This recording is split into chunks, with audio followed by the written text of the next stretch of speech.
Greetings, everyone. It's Candace Craw Goldman again with another installment of Worldwide Regression Week 2020. And I would like to introduce my very special guest today, Andrew Martin. And Andrew Martin is an energy intuitive and a quantum transformation coach. And before we even say hello, I want everyone to know we are recording this in March of 2020. To be aired in April of 2020. So that's what's happening in our current reality as we speak to you all in the near future. Welcome, Andrew Martin. It has been way too long since you and I have chatted. I agree, and I'm so happy to be here. Thank you for inviting me, and so happy to be connecting with you. I think we figured that the last time we spoke was about 2017 when I was still in San Francisco, and I mean, I remember that day very clearly. We did a wonderful session together. The birds were, the parakeets were squawking in the background because I was living in someone, had a roommate situation, but I can't believe it's been 3 years already. Like that just, I mean, we talk about this all the time, time is an illusion. It's not really real, blah, blah, blah, blah, blah. But still to sort of track it linearly and go, man, it's already been 3 years. It's insane. And there's so many things to talk about today, this thing about time and everything. But I love this, this energy intuitive first description of you and what you do, because how interesting is this that we are pre-recording this in March of 2020 to air next month.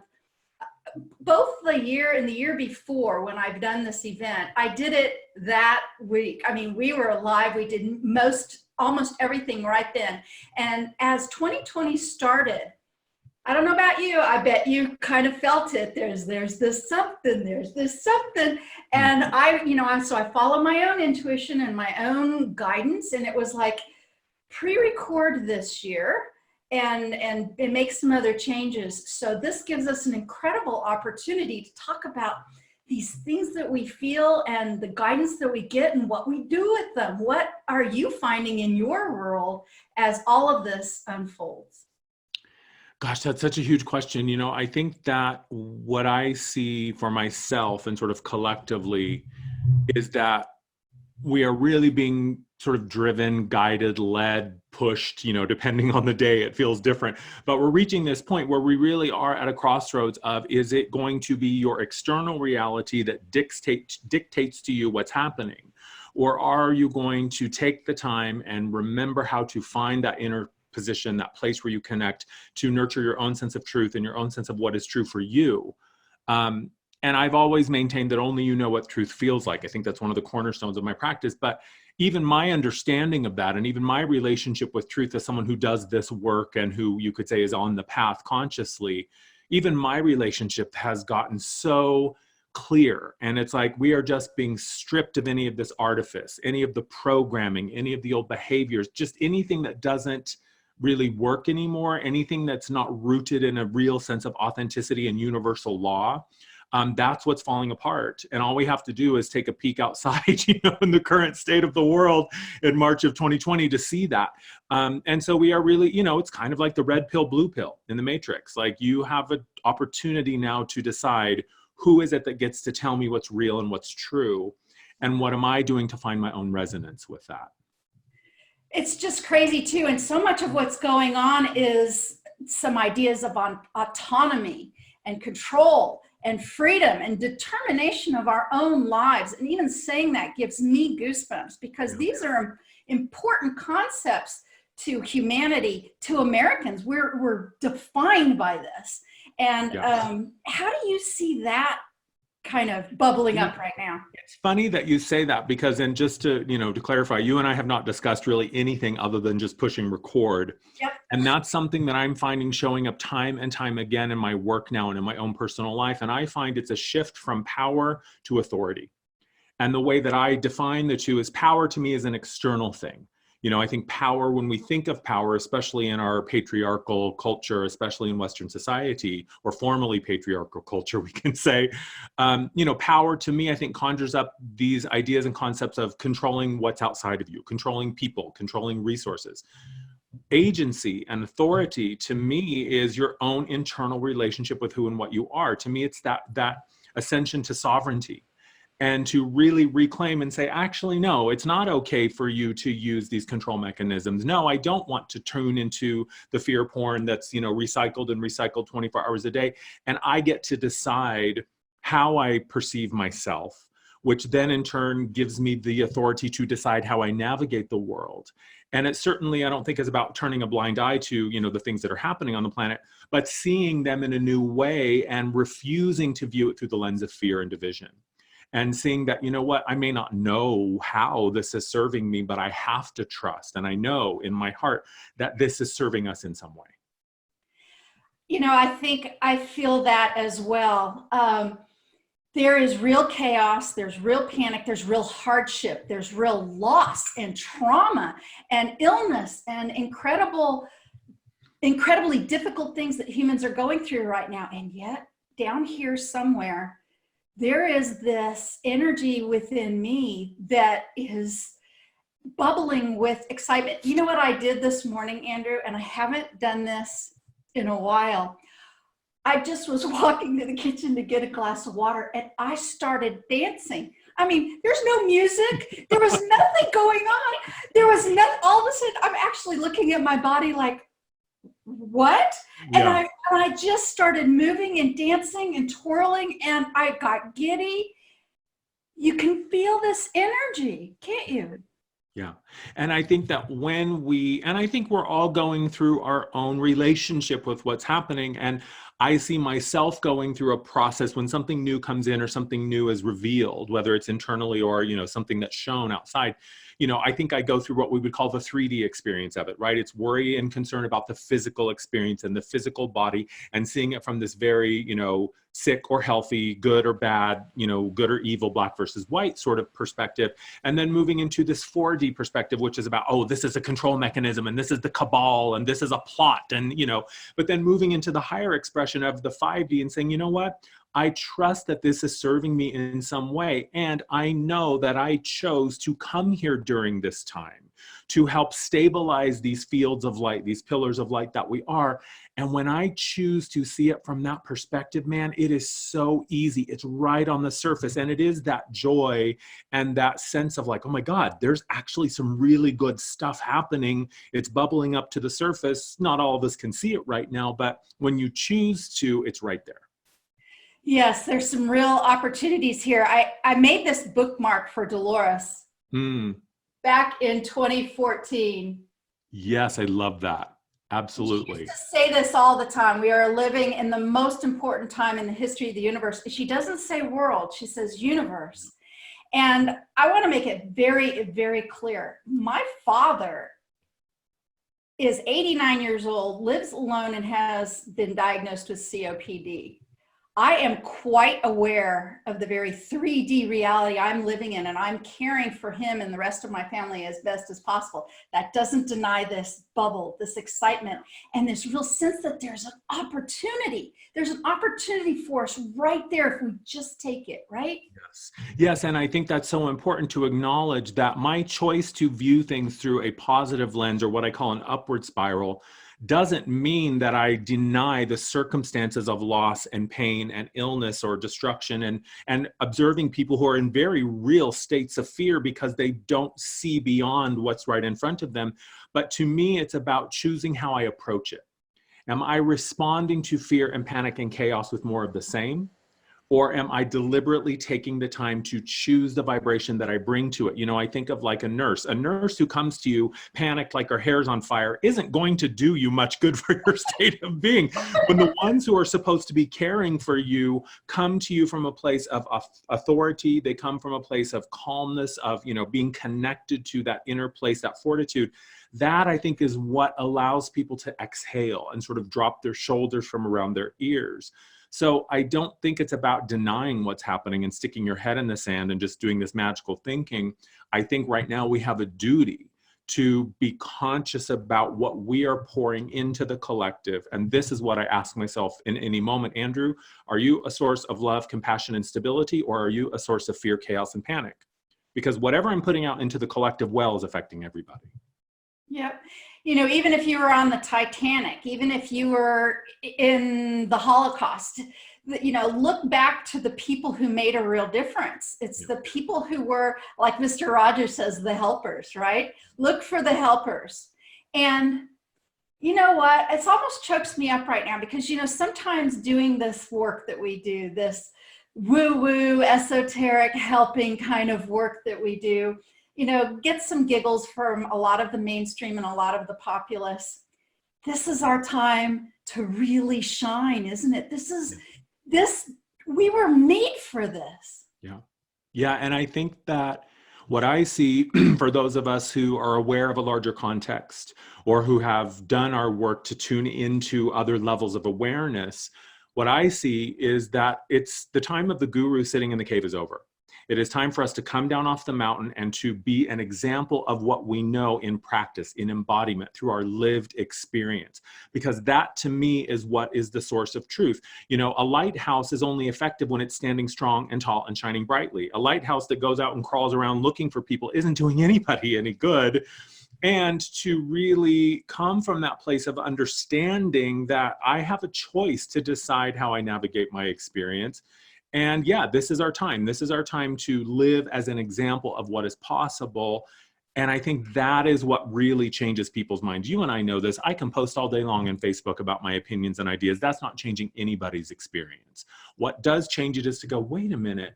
Why is it that Andrew continues to experience greater and greater joy, greater abundance, continued health, whatever? And that, I think, is what gets people's attention, is to see that even in times of chaos, people can still have an experience that is grounded in positivity. That's such a beautiful thing to say. Both of us have lots of friends in this community. We communicate regularly, both publicly and in private. I've talked to a number of healers who are having some very human fear responses of what's going on. I can tell you that this is not kept from me either, especially when I'm thinking about my father. Yeah. What do you say to those of us who, we're trying to be those lighthouses and we have our moments of fear anyway? I mean, we are still human. Yeah. How do you handle those moments of fear, other than what you just said, which is at every moment you have a I mean, you have to be nice to yourself, right? Yeah, kindness and compassion and love are always the answer. But I think beyond that, it's number one, acknowledging your fear and panic. Here I'm in rural Colorado and have been for several months staying with family. And we went to the grocery store the other day, a couple days ago. I got the nudge to go buy some stuff. And I was thinking, okay, we'll get a couple of weeks of supplies and just make sure we have the staples. I was not coming at it from a panicked place, but man, when we walked into the store, it's one of these big box, like airplane hangar size grocery stores, and the shelves were bare. I had a moment of panic. I started kind of freaking out. And so I think number one, acknowledging you're human and allowing yourself to be honest about what you're feeling. But what I always come back to, and this is why I do not and will not and refuse to feed on the panic and fear that is perpetuated, is that spirit never panics. Even in moments of dire chaos, of where your life may very well be on the line, spirit is never going to scream in your face, oh my God, Candace, run, run, run. No, it will be, Candace, turn off the computer, get up from your desk, walk outside, go across the street, find your father. It's always very deliberate. So even when we can say, yes, very real lives are on the line and physical harm is possible, spirit is still never going to scream and shout and, freak you out in that way. So that's what I always come back to, is the truth doesn't have to come wrapped in fear. Mm-hmm. And so I can tune into a layer of that awareness and ask myself, okay, if I'm putting myself in my perspective of my creator self and in that observer mode, it's never going to be grounded in fear. And we are healthier and more stable and have a stronger immune system when we are not stressed out with fear, right? So what are some suggestions that you can give to people? What are some of the things that you can do, as you've turned off your computer and switched off the social media, other than maybe going outside? Maybe you can't go outside, maybe. Yeah, I think it's, and that, that's it, is that it's going to be different for everyone. And so how you do it is entirely up to you. But what I am very aware of is, for myself, I have gone back to a daily practice of going inside. And, I'll be honest, I haven't meditated regularly in years. I journal a lot. I sort of talk to myself, and getting out and walking is sort of how I connect. But I have begun a very deliberate practice in the morning of clearing my energy, of tuning in, of clearing my field. I have guided meditations for people who are interested in learning on my YouTube channel, but to really get back to my own sense of truth and my own sense of energetic stability before I proceed into the world. So I think that that's the first thing we can do. I think we actually have a duty these days to ensure that what we're putting into the collective is coming from that place. I think one of the most important things we can do is not divide ourselves against the people who don't know, right? We would say, oh, they're asleep. Oh, they're sheep. They don't get it. Well, remember when you were not in your awakened state. Remember when you didn't know what was going on. It's a really real experience of fear and terror for many people. So a lot of compassion, a lot of love, a lot of really slowing down and really being present with your own experience, because this is what I know is that, fear always feels like fear. Love always feels like love. So regardless of your circumstances, understand that for that person in the moment, that's a very real experience. And I think it's also important, this sounds simple, but focus on the things that are not being affected by the drama and chaos. I sit here at my windows, I have bird feeders I put outside, I get to watch the birds in the morning. I've been baking like crazy because my sister and brother-in-law have an amazing kitchen with every gadget. So I've been getting, I'm reading a lot more books. I'm getting back to the things that I know nurture my sense of joy and peace and, just happiness.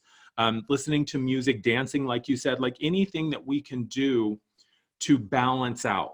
Right? I don't think it's necessarily about ignoring what's going on, but giving the other voices in your reality equal airtime, I think is important.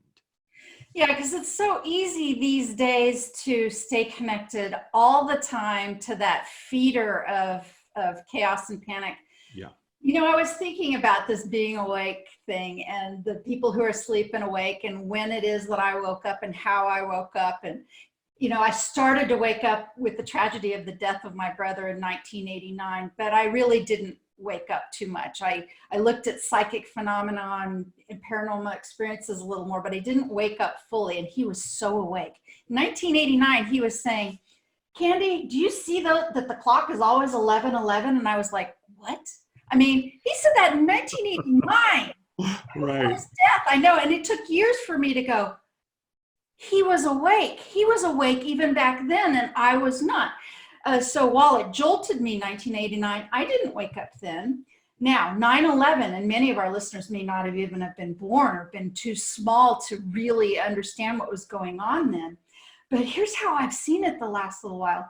9/11 was like the alarm clock going off. But when months passed and things settled down, it's like much of us hit the snooze button. Yeah. We like, snooze, we want to go back to sleep, please. And that kind of includes me. It's sort of like, okay, that horrible, awful thing is over. And it's like the snooze is over right now. We're done snoozing. Yep. We're awake now. Yep. And we have to be so nice and understanding to those other people, because guess what? Maybe they won't get a snooze button. Right. Yeah. And I mean, imagine what, because I had this similar experience. I would say consciously, my awakening experience started in 1995.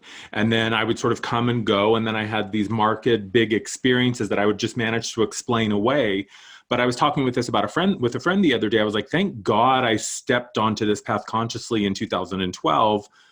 Because I can't imagine going through the intensity that people are going through right now in such a short protected time. But I think the good news is that there are so many of us now who are aware, and we are deliberate and conscious with trying to anchor in as much of the light that we can, that we've created a field that makes it a little less intense. I mean, certainly it has its own intensity, but what I know is that the souls that are just awakening now, they chose it this way. Right? They wanted this short, intense experience. And I think many people need it because you and I know truth never comes from the outside of you. You only find truth through your own discovery of it. The only thing that ever comes outside of you is your reflection of what you think is true or what you hold up as truth. So if someone is constantly being bombarded and barraged by all of this negativity, that's a great opportunity to go, wait a minute, does it have to be this way? Why did I believe that this is the truth? And, so I think it really puts us to a place where we start to question our own beliefs. And that's why you and I are here. And the rest of us who are ready to receive those who are going to be going through this awakening experience this year, you know, who knows? I could say 6 months from now, it's going to be a much different world, but 6 minutes from now, it could be an entirely different Right. world. Right, because as we're recording this, we actually have a national emergency, but we don't have complete lockdown. We don't have martial law. I mean, we don't know what's coming. We don't know what's coming tomorrow or anything. And what strikes me is, as I'm connecting with others, I got a message today from a dear, dear family friend whose wedding was in, you know, one of the first weekends in April, and it's now being postponed for a number of reasons. And things are going on, and that's a wedding, and that'll make a great story someday. But there's other things going on. There's birth going on. I know people who've gone to their spouse's funeral in the last week. Yeah. Imagine the intensity. If you, in a regular portion, maybe not such a tumultuous part of your life, is going through the stressors that you are with the news, imagine what some people who are challenged with a severe illness or a death in the family or anything like that. This is so intense. And I was thinking about it. Human history, I'm not sure we've collectively experienced something like this ever before, not in any kind of recorded history. Yeah, no, I agree. And I think you touched on something really important, which I just want to kind of open up a sec. And this, you know, I was having a conversation recently with a friend and colleague, Jenny Schultz, and we were talking about programming, and we were talking about the climate of fear that's so potent right now. And she said, you know, it's like when you have chronic pain. And I had chronic pain. I had a shoulder issue for like 11 years. I was in a constant state of pain, varying degrees. And she said, when you're in chronic pain, even stubbing your toe becomes like your whole body wants to shut down, which in a normal state, stubbing your toe would be ow, ow, ow, but then your day would go on. It's the same thing. When your levels of anxiety and fear are at chronic levels and you're always at 100, even something that normally, while it might be difficult or challenging or sad or whatever, it wouldn't, you know, your whole world wouldn't come crashing down. And that's what I see happening right now, is the smallest little ripple is sending people into a spiral because their fear is just here. So I think the antidote, the medicine for that, is just find 5-10 minutes in your day where you can stop. You turn off the media, you just breathe, you go for a walk, you call a good friend, you hold your pet, you water your plants, you do whatever you can do to just ease off of that for a minute and give yourself some space to kind of reconcile what's going on. Sit with your fears and start to understand them so you're not always at 100, because, you know, this is what I know, things aren't ever going back to the way that they were. Because the way that they were was never in service of the collective, it was in service of the few, and that's what's falling. And I think it's really scary for people to begin to see that, oh, all of these systems out here that we've been programmed to believe are here to take care of us really aren't and can't and don't. And so what it does is it requires us to come together. And that's what I see the beauty here. We're caring for each other in ways that we have not cared for one another before. We're starting to see that, you know, the model that we've been shown as successful, which is just take whatever you can get and screw everybody else. The toilet paper thing is a perfect example of that. You know, there are people you know, I saw this heartbreaking image of an elderly woman in a grocery store and there was nothing left. So we begin to see that, oh, these models that we've been sold don't serve anybody except for this small amount of the population. So the beauty of it, I think, is we are now opening ourselves up to care for one another in new ways, which to me is what will shift and transform our world. I think we started, like, again, with a practice session of that after 9/11, the camaraderie and the caring that happened after that tragic event went along for a while, and it changed many. But again, collectively, we kind of stepped away from that, and that became, you know, a long time ago now, you know, not quite a decade, I guess. And we have the opportunity to kind of do it for real. Like, that was a practice session, and now it's time to do it for real. And I think that you're right. There are more people now who are holding those vibrations of unity and love and compassion more consistently. And that is what is creating the shift. You know, we're at 49% of us don't get it, 51% of us do. So we're here holding space for the 49% as they wake up and come join the party. So we are at that place now where the momentum has built and there is no turning back. So even if there were, you know, circumstances or experiences to, you know, still shake people up and make us want to hit the snooze button. Like you said, the snooze button has been deactivated. It just, it doesn't work anymore. So you can't unring that bell. It's done. Yeah, we really are on that tipping point, aren't we? The tipping point. One of the things that it comes to mind about some of this is humans, sometimes we can't stand it when we're wrong. Humans don't like that at all. We kind of have to let that notion go to move into the next place where we're going, don't we? Yeah, you know, the way that I look at it, and I understand that, that's one of the things that I contend with, and that's my inner, you know, I call him Mr. Right. And he's always right, everybody's wrong. You know, he's intellectually superior, and he's rigid and inflexible. But I started thinking about this the other day, and I was like, well, is it really about right or wrong if you're playing a game that, number one, you didn't write the rules to, number two, you were lied to about what the game is, and so how can you really be wrong when you were entering into a reality that you were told was one thing when it was something entirely different? So yeah, and I think that that's part of the reason is most of us don't want to look at where we argue for the things that create dysfunction in our lives. And I see that happening so much right now. People are protecting their stories of suffering. People are protecting their wound and their pain because that's the only thing, or that's the last thing that makes sense to them. But when we release that and go, you know what? You know, to me, it always comes out, do you want to be right or do you want to be happy? So letting go of that need to be locked into a rigid perspective and opening up your mind to another alternative. I saw this quote the other day that said, you know, you can't get a magical solution unless you believe in magic. So you can't have one without the other. If you want the instant healing, if you want the instant manifestation, if you want to reconnect with the power that you are, you have to open up your mind to consider it. So be wrong if you want, or be right if you want, but you can't have it both ways. You have to decide. That fits so perfectly into the theme of our collection of speakers and events this year, of course, Unleash Your Mind. This idea of right and wrong, you know, people are still in this or that mentality. So if they were wrong with the this, then it must be the that. And you and I are here to say, wait a second, it might not be this or that. It might be a little of both. It might not be either. If you're waking up, it doesn't mean go over there immediately and you know, burn your card for this way. Right. Yeah, I think, you know, what I say all the time is the only two things that are required for your awakening are your willingness and your curiosity.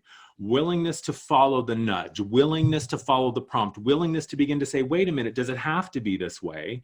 And the curiosity about what else is possible. You know, I've been reading a lot of Dr. Joe Dispenza lately. And one of the things that he says that I just love and I always come back to, he said, in order to recreate your life, you have to learn how to think beyond how you feel.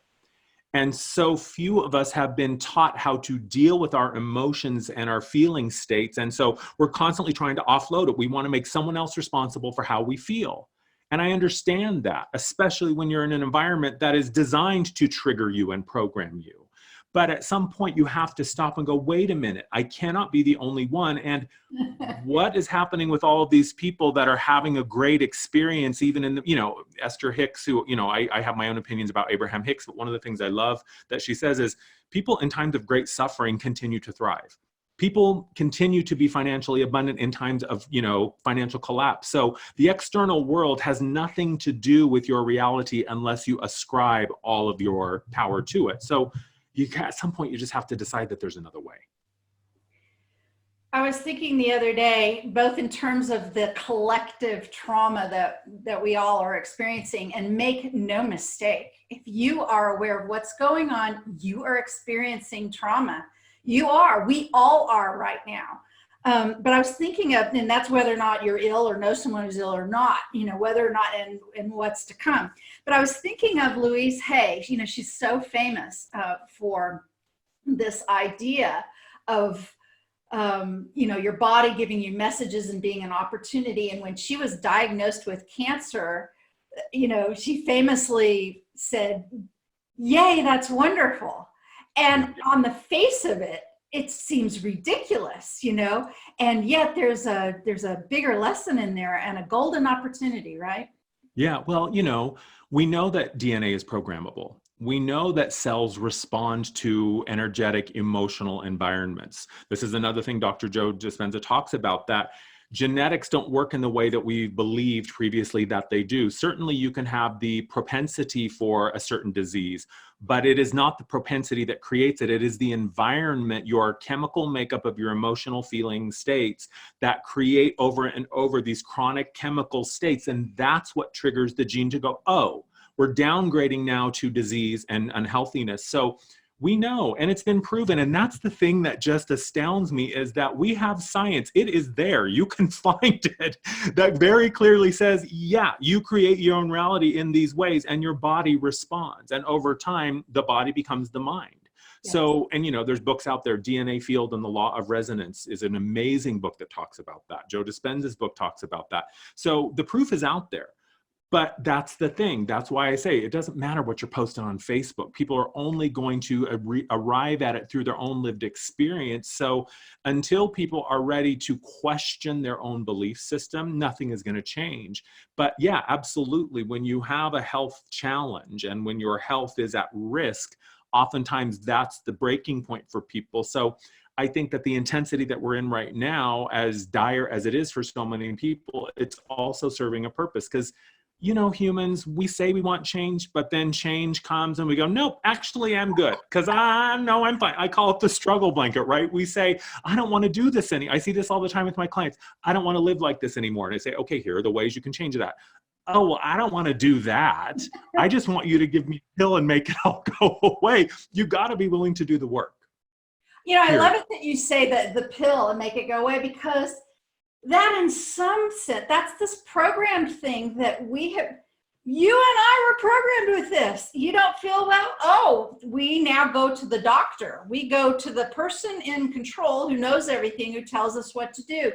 This programming is so deep, and it's gone back so far in our own life stories. It is very hard to unleash ourselves from that, isn't it?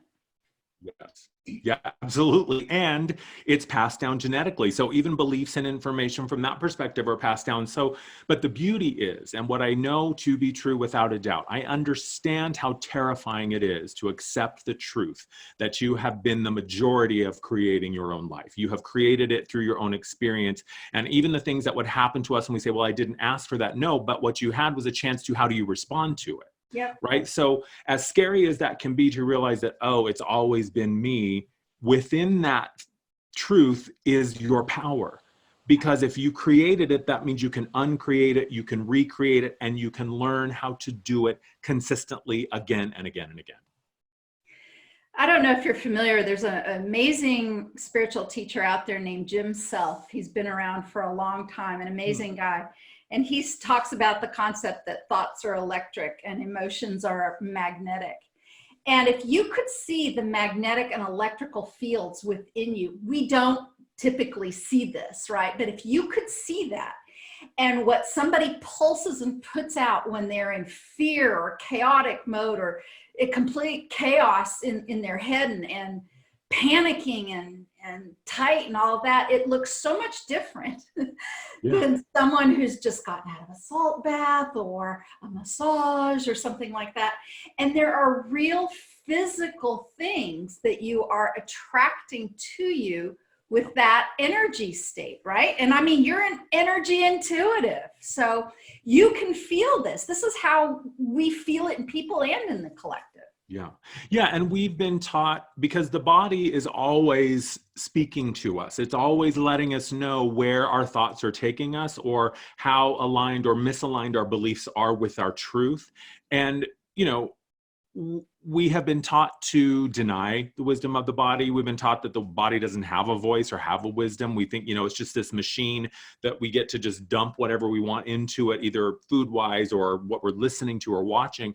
But the truth is that's just not the way it is. And again, science supports this time and time again. So I think that it begins with tuning into that. I think that's one of the easiest ways that I begin to work with people is just pay attention when you're thinking something, when you're watching something, when you're listening to someone or thinking about something. What your body is telling you is very real information. And what I know is that if thinking about doing something feels awful, actually doing it is certainly not going to be any better. In fact, it's probably going to be 100 times worse. So, but the good news is that it is far quicker to unlearn these habits. And the amount of time that it took us to get to the place of being damaged or sick or whatever, the road to recovery is nowhere near as long or protracted. Yes, it takes work. Yes, it takes diligence. And yeah, it's a little bit scary, but it's what you are born to do, and it's innate. It's like relearning your native language. So it's already in there, and that wisdom is already in there. And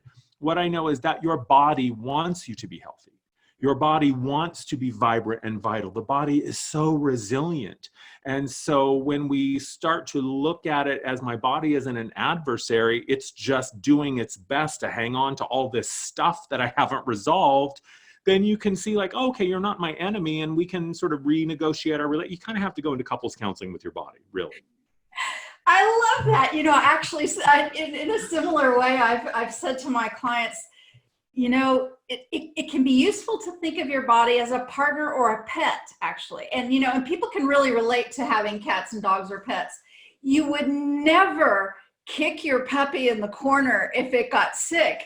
You would nurture and care for that puppy because do that for your own body, because Yes. That's exactly what's going on here. Right. Would you feed your body your pet processed food and Doritos every meal? No. You're going to give your pet the best food that you have access to. So I love that perspective. I love that because it is so true. Our body is our partner, and our body wants to live as long as it can. And when you were talking about the field, the HeartMath Institute does some amazing work, and they can measure the electromagnetic field of the brain, of the heart, and of the gut. And the electromagnetic field of the heart is 60 times larger than the field of the brain. So we know just by looking at that the brain is not the genius. The brain is not the visionary. The brain is just a computer that's processing and creating this reality. But when you flip the script, it's not that we don't need the mind. The mind is a great servant. It's a horrible master. But when you flip the script and say, all right, I'm going to retrain myself so that my mind now lives in service of the heart. So I think it's about where am I living in service of my vision and where am I living in service of the program? Because very few of us ever stop to go, wait a minute, when did I decide that this was true? Is this a belief system that I just sort of inherited or adopted mindlessly? And once we start to ask those questions, you start to pull the thread, and that's when things get really exciting. I love that you mentioned HeartMath Institute. It's some of their work that I incorporated directly into my BQH, Beyond Quantum Healing method, because of how important that is. I think one of my favorite things, I believe it was their test, or they referenced this test a lot. It was the dual images that would come up on a computer screen when people were watching. Are you familiar with this test? Mm-mm. It was a series. They would have people sitting there, and the idea was, there was a button, either nice and wonderful or, oh my God, pick one, when images would come up on the screen. And they were variously amazing and wonderful puppies, butterflies, gorgeous flowers, and then scenes of tragedy and violence and awfulness. And the idea is they were testing how the brain was functioning when these images were going on, but they were also testing the heart. And they made this remarkable discovery. And I love this so much because this is scientific proof of what is going on. When they took the timing of that test and really, really looked at it, guess what they found? Not only the power of the heart responded to the image before it was flashed on the screen, before the brain could even know what was on there and what was coming. The heart already responded before, because of that field. I love that so much, because how do you deny that? Yeah.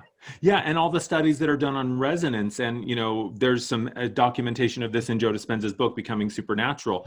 And he said, you know, basically they take a room full of 100 people. This is sort of a rough approximation of the study, but 50% are emanating a positive vibration and 50% are emanating a negative vibration. Over time, they see how the negative vibration, and they're not directly influencing each other, they're just sitting there maintaining an energetic state.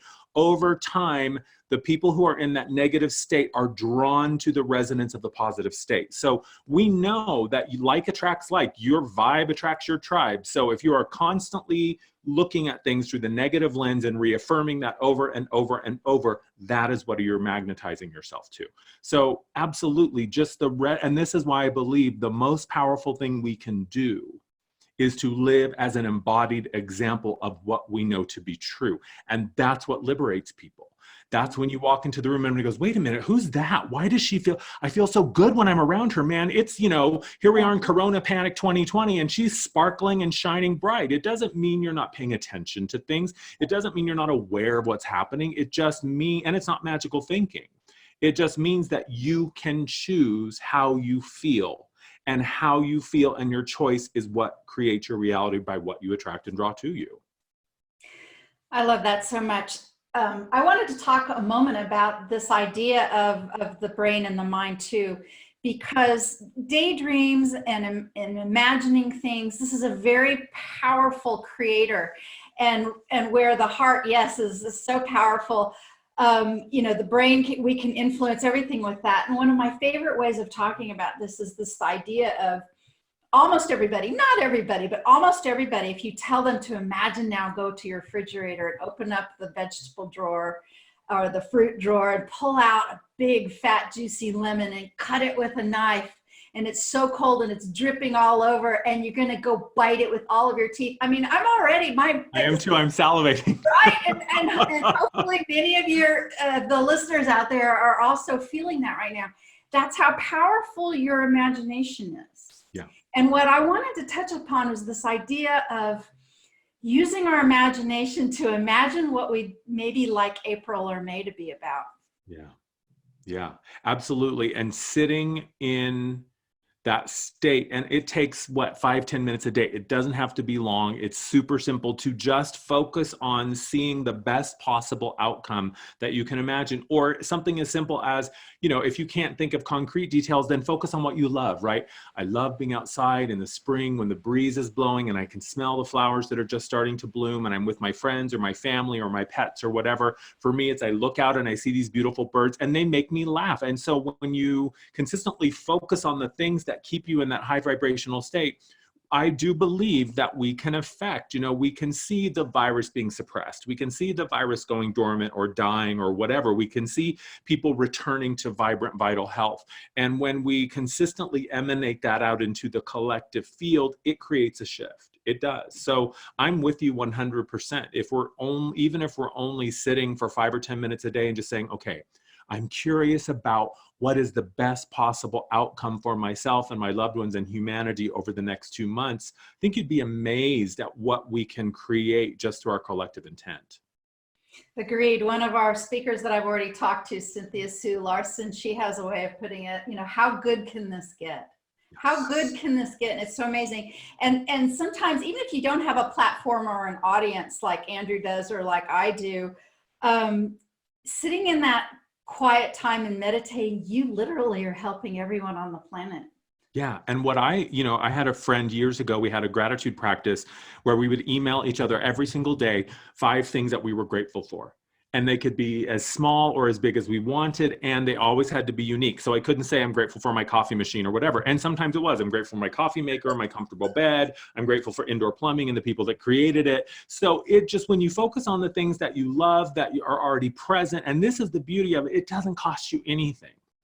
If you have a place to sit and 5 minutes to close your eyes, that's all that it takes. So yeah, it doesn't have to be you reaching 20,000 people with your message. It can be you and one other person, or it can just be you. That is what creates change.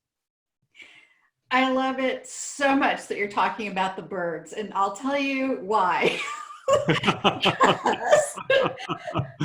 As I was getting ready for this interview and I was headed out to let my horses out into the soggy pasture, it's kind of rainy today, but they still needed to get out. And I was thinking it's kind of rainy and foggy out here, but the birds were like, oh my gosh, it was like bird party, bird celebration, bird utopia out there. I mean, in such a big way.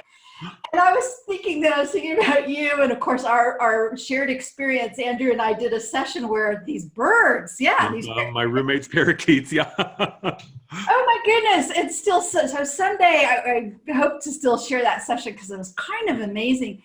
You know, if I may, can I take a moment to shift gears and ask you, now that, I mean, years have passed since that session, how do you look back on that? How does that inform you? And you might just very briefly, if you want, say what happened in it. I hope that we can share more about that later. Honestly, I don't remember a lot of the details. If you were to remind me, I'm sure I would recall them. But what I do recall was it was talking a lot about change. It was talking about shifts. It was talking about sort of where we are right now, sort of the awakening of the collective and of humanity. But that's really all I remember. So refresh my memory, and I love it so much. Got a little glitching going on our signal here. I'm not sure what's going on. There's a little delay, yeah. Okay, let's see if it'll even out here in a second. That's weird. Sometimes that happens in high-level transmissions. Yeah, and I'm also on rural internet, so if more than 2 people are online in the neighborhood, it goes. I mean, I'm rural. It looks like we managed to get some extremely fast service out here for some reason, thank goodness. So what I was getting ready to say was, what I love about what you're remembering, typically these quantum healing sessions are a story and then a conversation with our higher aspects about what that story was. How incredibly brilliant and how you touch my heart that you remember the higher aspects of it. Because a lot of people discount that part and just remember the story. But your story was so beautiful. It was of an Egyptian high queen priestess who was expecting a new life form, who was birthing a new life within her belly. And it was just simply breathtaking. The story was, the outcome was, but yeah, those birds in the background, every time I went back to listen to it to think about doing something, they're just like, which is, and you're like, okay, you're asking people to kind of suspend and go into this idea, and then these little birds here, but you never know, maybe that brings a sense of reality to it all. And I know that I think very fondly of that time we spent together. Yeah, and it's interesting because it's the same thing when I'm in session with a client and I sort of tune in and all that stuff just kind of comes in. I never remember or recall it until I read it or they mention it, and then I'm like, oh yeah, and then it all comes back. And I do remember that session of being that, that lifetime of being a really high level priestess and being pregnant, and being, in this, I believe, if I recall, that was also at that time I was getting a lot of imagery about this lifetime in Alexandria. And it was like right before, I believe it was the Romans came in and conquered, and it was this shift from, this sort of spiritually rooted practice from the Egyptian culture, and then sort of moving to this Christian culture that was much more prohibitive and restrictive. But I do recall that. And, it's interesting now because I can look back on that and say, well, that's where my path has taken me this life. Like I have birthed new versions of myself over and over and over again. And it has always been the one constant thing in my spiritual experience has been loss in the most beautiful way, because it's loss of limitation, it's loss of programming, it's loss of fear, it's loss of stripping myself of my authority when I choose to believe these fear scenarios. And I see so clearly now how for so long I stripped myself of my sovereign authority just by not believing in what else was possible or even investigating it, right? It's so easy for us to dive back into the hole of the safety comfort zone, which isn't ever comfortable, by the way, right? You and I know the comfort zone has nothing to do with comfort. All it means is that we're protected there by the narrative of the mind. But that's like looking through the keyhole and thinking you see the whole room. And once you begin to see that and taste that, man, it's like you just can't get enough. You know, I love the way that we're coming to the end of our time together, wrapping this up, because talking about that session, I mean, look at the lessons of that, going from this open spiritual thing to this one of control. We're talking about Unleash Your Mind, Worldwide Regression Week 2020, and we're watching the current events of the world. All kind of some amazing dots that are getting connected out there. And I want to thank you so much for sharing your wisdom, your stories, your beautiful positive energy with our audience and the other speakers and events in our event this year. Thank you, Andrew. It's been an honor. Thank you, Candace. I always enjoy our conversations, and I'm really, really honored that you asked me. So thank you. It's been wonderful. You're so welcome. Well, I hope it's not 3 years again till we do something. This has been too much fun. But let everyone know how they can find you, please. Yes, my social media, YouTube, Facebook, and Instagram are all Andrew Martin Energy, one word. My website is andrewmartin.energy, not andrewmartin.energy.com, just andrewmartin.energy. And that's where they can read all about the services I offer. I have tons of resources on my YouTube channel that's all free: guided meditations, energy tools, my energy updates, lots of energy work. So there's a lot of information there for people who are interested, and they can contact me through any one of those means. It's fun following Andrew because he focuses on humor. And when you can find yourself laughing at a time like this, know that that is lifting your spirits and making you healthy. Thank you again, Andrew. It's been a pleasure. Thank you, Candace. All right. Bye-bye, everyone. And stay tuned for our next speaker. Bye. Worldwide Regression Week 2020. Bye-bye, everyone.